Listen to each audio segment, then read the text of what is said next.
तुलसी बड़ी सात्वित्ववान थी। पति अगर क्रोध करने वाला है तो पत्नी नम्र हो, पत्नी अगर क्रोध करने वाली है तो पति नम्र हो। ये ब्राह्मण जब मिलान करते हैं वो देख लेते कौन का ग्रह प्रबल, कौन शांत है।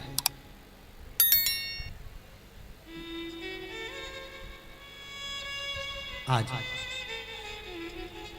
तुलसी ने बड़ा आनंद करा, पूजन करना, शंकर की आराधना करना, शिव स्मरण करना। ओम नमः शिवाय, ओम नमः शिवाय, ओम नमः शिवाय, ओम नमः शिवाय, ओम नमः शिवाय, ओम नमः शिवाय।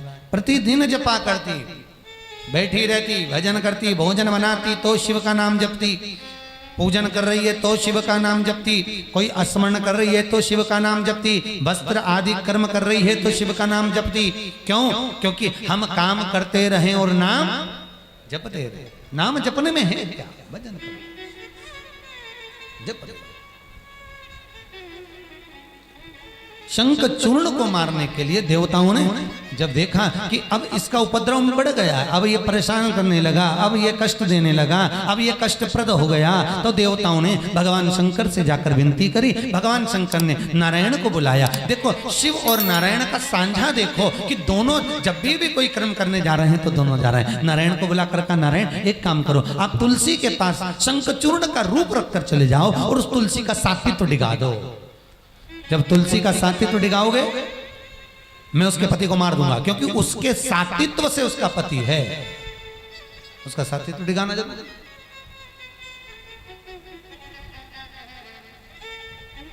सात्वित्व डिग जाना,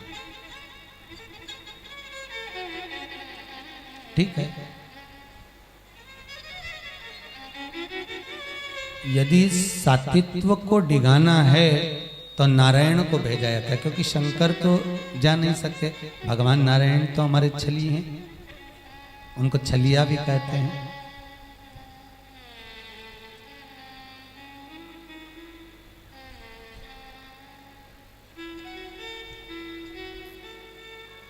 कोई उनको कपटी भी कह देता है, कोई उनको भगत भी कह देता है, कोई उनको सेन भी कह देता है। क्यों? क्योंकि परमात्मा तो अपनी भक्ति के अनुकूल, अपने भगत के अनुकूल रमते चले जाते हैं। आप जाओ नारायण। नारायण गए तुलसी के पास में जाकर शंख चूर्ण का रूप बनाकर रहने लगे। जब शंख चूर्ण का रूप बनाकर रहते हैं 3 दिवस निकले और भगवान ने देख लिया इसका सात्वित्व भंग हो गया।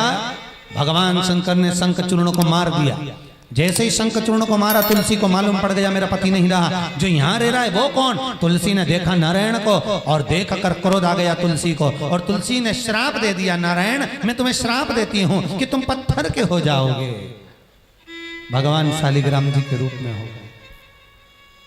तुलसी तुमने मेरा सात्वित्व भंग करा है, तुमने मेरे सात्वित्व को डिगाया है, इसलिए मैं इस सात्वित्व के डिगने के कारण अब मैं इस रूप में नहीं रहूंगी। वो तुलसी गंडकी नदी के रूप में हो गई।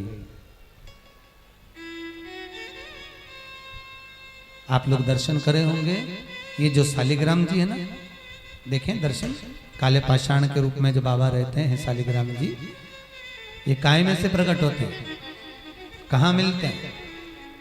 ये जो गंडकी नदी बहती है चीन और नेपाल की बॉर्डर पर, एक नदी बहती है गंडकी नदी। उस नदी का ऐसा प्रमाण है, जैसे ये बेलपत्र है, ऐसे तुलसी हाथ में लो और तुलसी हाथ में लेकर अंगूठे से दबाकर नदी के अंदर अपन जब डालते हैं तो पानी इतना ठंडा रहता है कि हाथ के अंगूठे खुल जाते हैं। अब वो पानी में तुलसी बह जाती है और जैसे ही तुलसी हाथ से खसकती है हाथ में शालिग्राम जी आ जाते हैं। ये गंडकी नदी का प्रमाण है। हाथ में बस केवल अंगूठे से तुलसी दबाओ और तुलसी को अपन ने नदी में दिया और नदी में पानी के वेग में तुलसी बही और इतने में हाथ में शालिग्राम जी आ जाते हैं। शालिग्राम जी, शालिग्राम जी की शिला में एक कीड़ा ऐसा होता है जो तुलसी खाकर सोना उगलता है, इसलिए वहां की गवर्नमेंट वो शालिग्राम जी को लेकर उस कीड़े को निकाल लेती है और बाद में फिर शालिग्राम जी अपन को दे देती है, बाद में प्रदान प्राप्त हो जाता है। तो तुलसी गंडकी नदी के रूप में प्रवाहित हो गई और ठाकुर जी मेरे नारायण शिला के रूप में हो गए।